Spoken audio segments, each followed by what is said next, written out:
Você alguma vez já se sentiu um pouco mal, mas resolveu não ir ao médico, recorrendo a remédios caseiros? Eu já deixei de ir porque estava de noite e eu não quis passar no pronto-socorro por algo que não parecia tão grave. Talvez não tinha ninguém para te levar, ou ficava muito caro, ou talvez você simplesmente não goste de ir ao médico, assim como eu. Nesses momentos, os remédios caseiros se tornam tentadores, mas alguns deles podem até causar mais problemas do que resolver. Sabe qual é a boa notícia? Existem remédios caseiros que são comprovados pela ciência e que realmente funcionam. E eu vou compartilhar com vocês 6 desses remédios eficazes. Por outro lado, alguns remédios caseiros muito populares podem ser apenas mitos, sem base científica sólida para apoiar as suas alegações. Estudos realizados por médicos revelaram que muitos remédios caseiros populares não funcionam como prometido e, em alguns casos, podem até piorar a sua condição. Portanto, eu também vou te ensinar 6 remédios caseiros muito populares que definitivamente não funcionam, para que você possa evitar esses perigos. Agora, eu não posso deixar de dizer que, embora esses remédios possam oferecer alívio para certos sintomas, é sempre recomendado buscar orientação médica se houver dúvidas sobre sua eficácia ou segurança, especialmente se estiver lidando com condições médicas sérias ou desconhecidas. Então, para ficar sabendo dos 6 remédios caseiros que funcionam e dos 6 que não funcionam, tudo que você tem que fazer é ficar comigo até o final desse vídeo. E alguns itens dessa lista podem te surpreender. E com essas informações, eu espero te ajudar a tomar decisões mais informadas sobre sua saúde e bem-estar. E quem sabe ajudar até a sua família e seus amigos. Então já se inscreve no canal, clica no botão de gostei e vamos juntos descobrir os remédios poderosos que você já tem em sua casa e os que podem fazer mais mal do que bem. Vamos começar com os 6 remédios caseiros comprovados pela ciência. Número 1. Ameixas secas para constipação. Todo mundo já ouviu falar disso. Seja alguém recomendando comer ameixas secas para fazer o intestino funcionar, ou te avisando para não comer todas as ameixas daquele manjar branco, ou então você não vai sair do vaso. Se você já passou alguns dias sem evacuar, sabe que é realmente terrível ficar com prisão de ventre. Quando isso acontece, ninguém tem a menor dúvida. A combinação de suplementos de fibra e água geralmente resolvem o problema. Se manter bem hidratado pode amolecer as fezes, tornando-as mais fáceis de evacuar, e as fibras ajudam a aumentar as fezes para que sejam mais fáceis de empurrar. Isso pode até parecer uma péssima ideia, afinal, quem quer mais cocô se você já está entupido? Calma, calma, mais volume no cólon na verdade estimula os seus intestinos a trabalharem em dobro. E é aí que entram as ameixas secas. Embora você possa obter fibra extra de um suplemento concentrado, pesquisas mostram que as ameixas secas são melhores para iniciar movimentos intestinais espontâneos. Os suplementos de fibra costumam usar alguma forma de casca de psyllium como fonte de fibra, mas no ensaio cruzado de 14 semanas, o tipo em que os participantes acabam por experimentar ambos os tratamentos, um suplemento solúvel de psyllium foi menos eficaz no tratamento da obstipação ou intestino preso do que simplesmente comer ameixas secas. Durante a parte do estudo em que comeram ameixas secas, os participantes evacuaram com mais frequência e as fezes ficaram mais moles. Ambas as opções equivalem a cerca de 6 gramas de fibra alimentar por dia. Então, os pesquisadores acreditam que há algo a mais nas ameixas secas que aumenta sua eficácia. Esse algo extra é provavelmente o sorbitol, uma substância encontrada nas ameixas secas que estimula o fornecimento de água ao cólon. Então, se você estiver com o intestino travado, considere comer algumas ameixas secas em vez de um suplemento em pó ou comprimido. Mas antes de fazer a festa com as ameixas, eu vou deixar um alerta muito importante. Elas não resolvem tudo. Ameixas secas não são tão eficazes se a sua constipação for causada pela síndrome do intestino irritável. E podem até piorar os sintomas dessa síndrome. Portanto, se as ameixas não ajudam você a movimentar o intestino, é hora de procurar um médico antes que as coisas piorem de vez. A constipação severa pode levar a problemas muito maiores. Número 2. Alho para pé de atleta. Alho é mesmo bom para tudo, mas será que é mesmo bom para curar esse problema tão comum? O que é pé de atleta? Bem, os fungos adoram ambientes úmidos e quentes, e é por isso que a Tinea pedis, ou pé de atleta, floresce naquele espaço entre os dedos dos pés. Essa condição pode ser causada por várias espécies de fungos, mas em todos os casos, você acaba notando o problema quando sua pele fica escamosa, coçando e descascando. E o pé de atleta é muito fácil de pegar em lugares públicos, por isso você deve sempre usar chinelos no banho no vestiário. Existem várias pomadas que você encontra em qualquer farmácia, mas antes de sair no meio da noite para comprar uma pomada, pode haver uma boa opção já na sua despensa. Alho! Isso mesmo, alho! Normalmente, para tratar o fungo no dedo do pé, envolve colocar um pó ou pomada específica para isso na área, esperar um pouco e depois continuar reaplicando até que o fungo desapareça. Esse tipo de tratamento às vezes dura semanas, mas o alho recém-esmagado ou óleo de alho podem funcionar em questão de dias. Não é brincadeira não, é sério mesmo. Os dentes de alho têm sido usados medicinalmente há séculos, especialmente contra infecções. E provavelmente funcionam também por causa dos compostos que contêm enxofre, como a alicina e a joene, que também são responsáveis por aquele cheiro pungente de alho. Eles são reproduzidos por uma enzima especial quando as células do alho são danificadas, por isso é importante picar ou esmagar o alho. Você não pode simplesmente colocar um dente de alho inteiro ali e esperar que isso funcione. Então você deve cortar o alho ou esmagar fazendo uma pasta e aplicar no problema.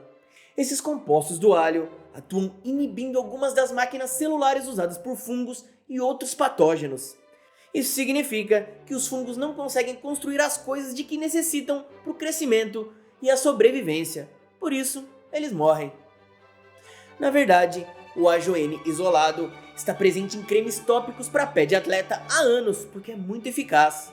Então, se você estiver precisando, não fique em dúvida e use o alho. Mas atenção, hein? Pelo amor de Deus, mantenha o alho esmagado que você esfregou nos pés bem longe do alho que você vai usar para cozinhar, hein? Número 3. Gengibre para enjoos matinais de grávidas.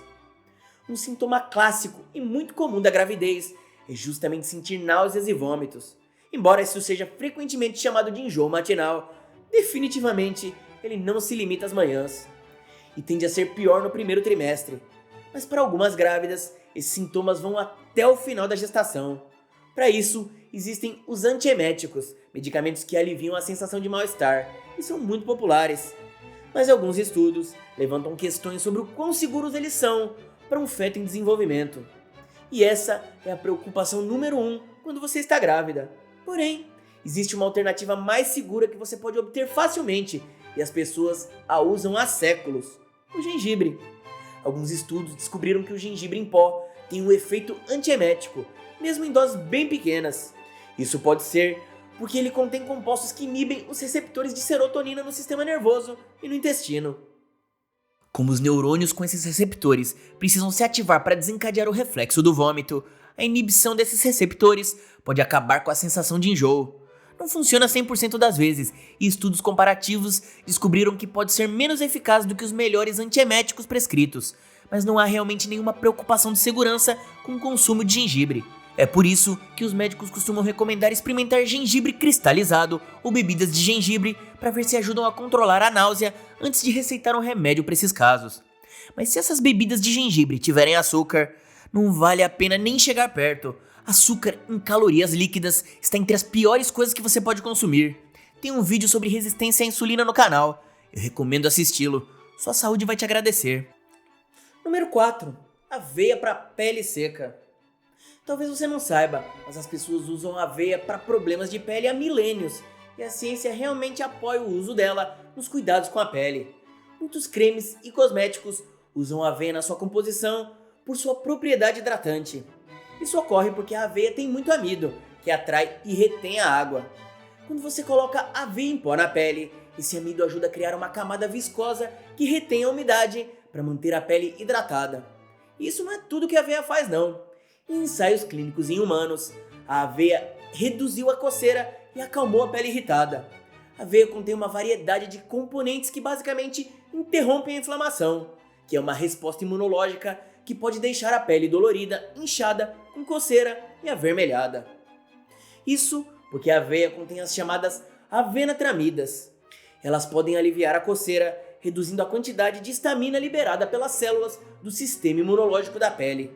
Outros compostos da aveia também podem atuar como antioxidantes, agindo contra as moléculas prejudiciais e altamente reativas que causam danos à pele a longo prazo. Só tem um pequeno problema: não é qualquer tipo de aveia que faz isso. Os pesquisadores usaram nesses estudos a aveia coloidal, que é uma farinha de aveia moída tão fina que cria um tipo especial de gel quando misturada com água. não tem como fazer esse tipo de aveia em casa. São necessárias algumas máquinas sofisticadas e peneiras super finas para fazer a aveia coloidal. Ou seja, são coisas que sem dúvida não são encontradas na sua cozinha. Mas felizmente, a aveia coloidal é vendida em farmácias e é relativamente fácil de ser encontrada. Embora você não possa realmente fazer aveia coloidal em casa, um bom liquidificador ou processador de alimentos pode moer a aveia o suficiente para um banho de aveia caseiro, que vai ser bem relaxante e não vai te fazer mal nenhum. Número 5. Óleo de capim-limão para herpes labial. Você já deve ter ouvido falar que quase todo mundo tem herpes, e de certa forma isso é verdade. Estima-se que cerca de 90% das pessoas tiveram afta em algum momento das suas vidas, e geralmente são causadas pelo vírus herpes simplex 1. Basta o sistema imunológico dar uma baqueada que a herpes resolve dar as caras. E quando ela não se replica loucamente e causa aquelas bolhas dolorosas, o vírus se esconde nas células nervosas. Por causa disso, como acontece com outros vírus do herpes, uma vez que você o tenha, você o terá para o resto da sua vida. Portanto, herpes labial não pode ser curado, mas pode ser tratado. Medicamentos antivirais, como o aciclovir, podem acelerar o tratamento, mas não são nada baratos e o vírus pode se tornar resistente a eles. Portanto, você pode tentar outra coisa na próxima vez que aparecer uma ferida: o óleo de capim-limão. Os pesquisadores têm experimentado opções para o tratamento do vírus da herpes há décadas, incluindo muitos óleos essenciais. Esse é o termo sofisticado para óleos extraídos de plantas. Muitos deles podem eliminar os vírus da herpes em um laboratório, como os óleos da erva cidreira, árvore do chá e plantas de hortelã. Mas num estudo de 2003, foi o óleo de capim-limão que eliminou a maior parte dos vírus da herpes e funcionou em concentrações mais baixas do que os outros 11 óleos essenciais testados. Talvez seja porque ele contém muito citral, que é o que dá aquele aroma de limão. E em ensaios clínicos foi descoberto que o citral e os extratos de plantas que contêm citral reduzem a gravidade e a duração da herpes labial. O óleo de capim-limão também contém muitos outros componentes, qualquer um dos quais pode ajudar a eliminar os vírus da herpes. Mas há uma ressalva: os testes em humanos não foram realizados especificamente com ele. Portanto, mais pesquisas são necessárias para ver se funciona tão bem no rosto quanto em um laboratório. Ainda assim, há evidências suficientes de que pode funcionar e que vale a pena tentar se você tiver esse óleo em casa. E se não funcionar, pelo menos você vai ficar muito cheiroso. Número 6. Soja para ondas de calor. Lidar com a menopausa não é brincadeira. Geralmente, em algum momento da quinta década de vida, seu corpo para de menstruar e isso é acompanhado por uma série de alterações hormonais. É basicamente a puberdade 2.0, mas com ondas de calor. Momentos em que, de repente, você sente que está pegando fogo e começa a suar, mesmo que não haja razão para se sentir assim. Acredita-se que essas ondas de calor sejam causadas por um declínio em certos hormônios, e é por isso que a terapia de reposição hormonal pode ajudar a controlar esse sintoma. Mas existem alguns riscos para a saúde a longo prazo associados a isso. Por isso, pesquisadores estão à procura de alternativas. Eles podem ter encontrado uma que você pode encontrar no supermercado: as isoflavonas de soja, que são compostos encontrados em produtos de soja. Eles são compostos vegetais que se assemelham estruturalmente ao hormônio estrogênio. Por causa disso, eles podem agir como estrogênio em seu corpo. E estudos clínicos descobriram que eles tendem a reduzir a frequência e a gravidade das ondas de calor, especialmente quando uma isoflavona específica, chamada genisteína, está envolvida. Mas isso não quer dizer que você deva beber um copo de leite de soja na próxima vez que sentir esse calor.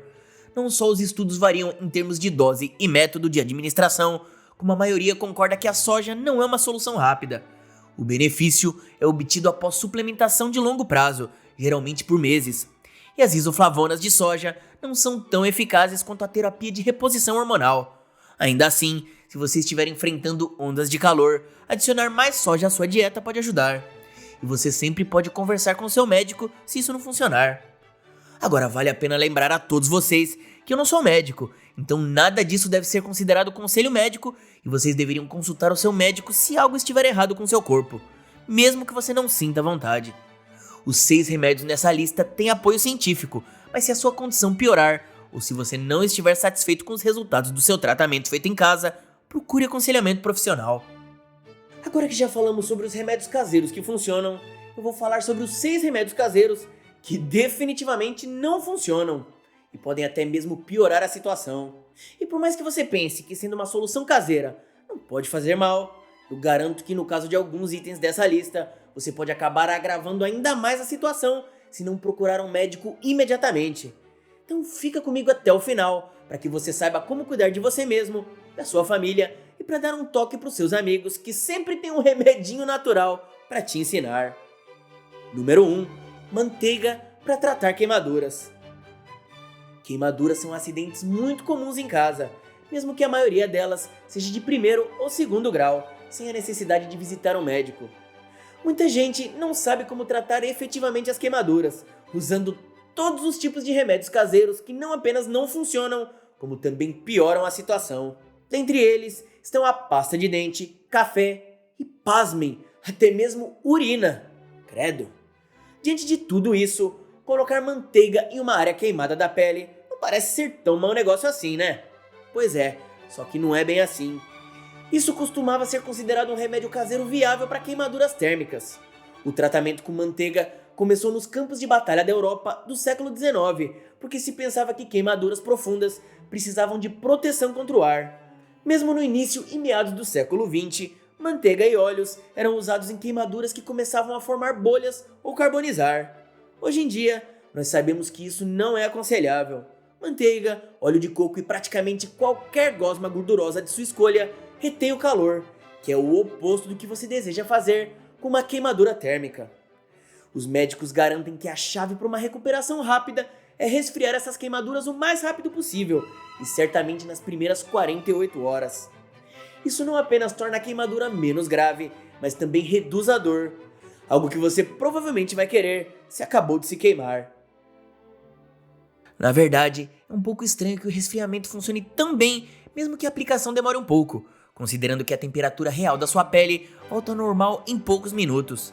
Mas em estudos com animais, mesmo o resfriamento adiado das queimaduras ajudou a diminuir o inchaço, a preservar o fluxo sanguíneo para a pele e a reduzir o tempo de cicatrização, embora quanto mais cedo, seja melhor.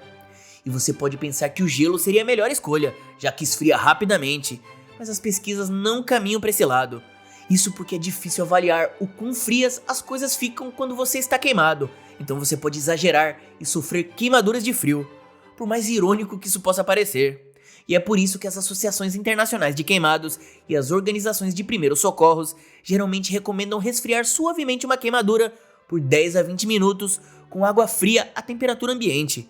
E eles também são bastante claros sobre não usar manteiga. Número 2. Deitar a cabeça para trás quando sangra o nariz. É muito comum ter um sangramento no nariz de vez em quando, mesmo sem nenhum motivo aparente.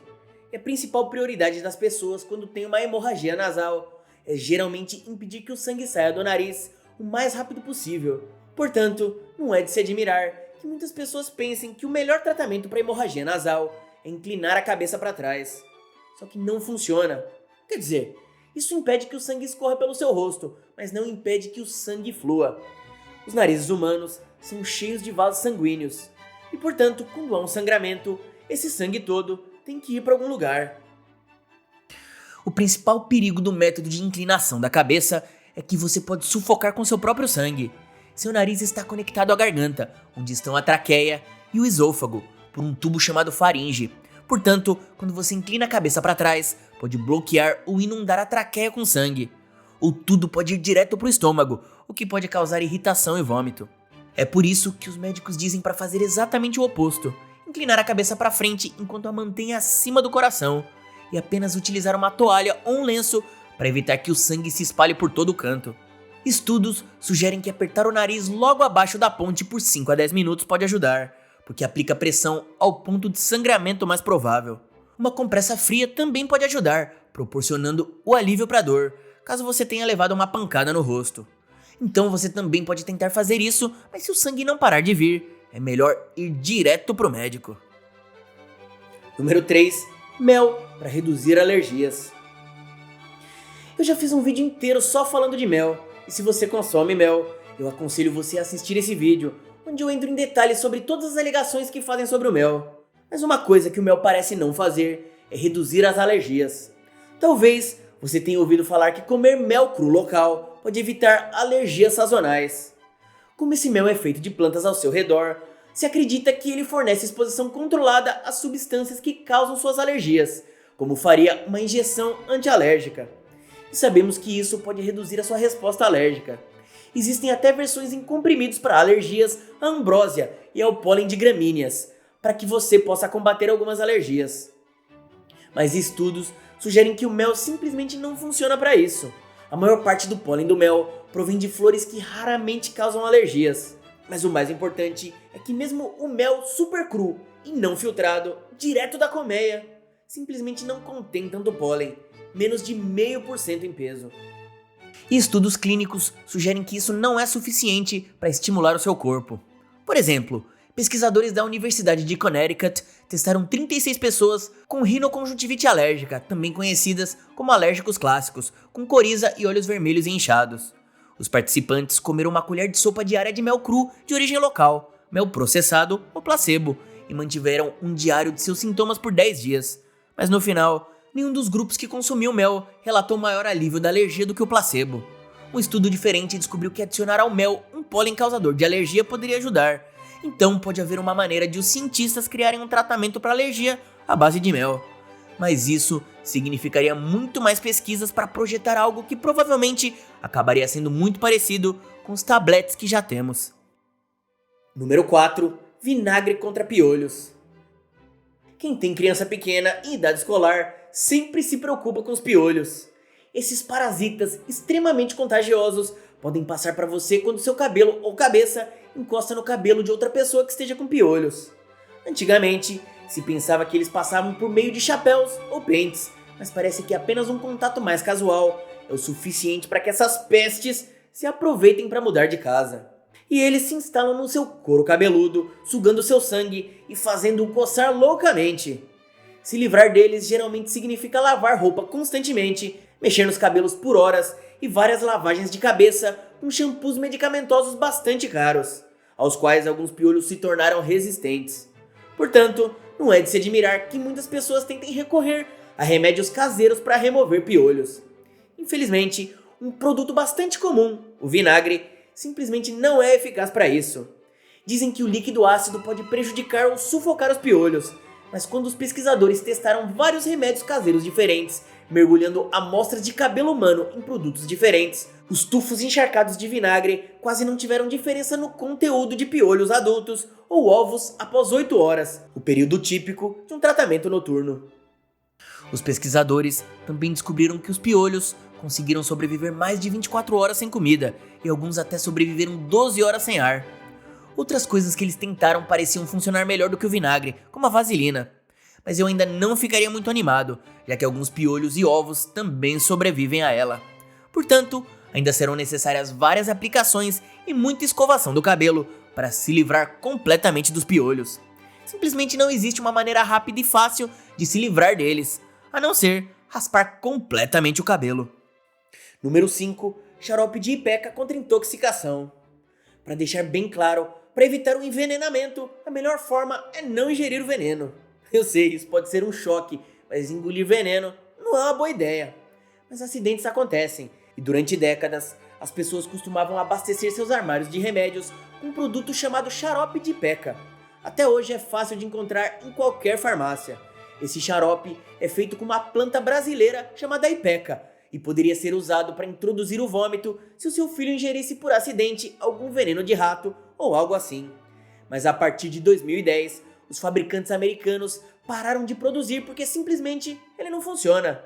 Bem, eu quero dizer, ele funciona, ele até faz você vomitar. O xarope de ipeca é um emético, uma substância que provoca vômito, mas o ato de vomitar não é assim tão bom em livrar seu corpo do veneno. Quando você vomita, nem sempre esvazia completamente o estômago, e qualquer atraso entre a ingestão e o vômito dá ao corpo tempo suficiente para absorver o veneno. E é por isso que um estudo de 2005 concluiu que quando se trata de eliminar toxinas, o vômito não é tão eficaz quanto outros tratamentos.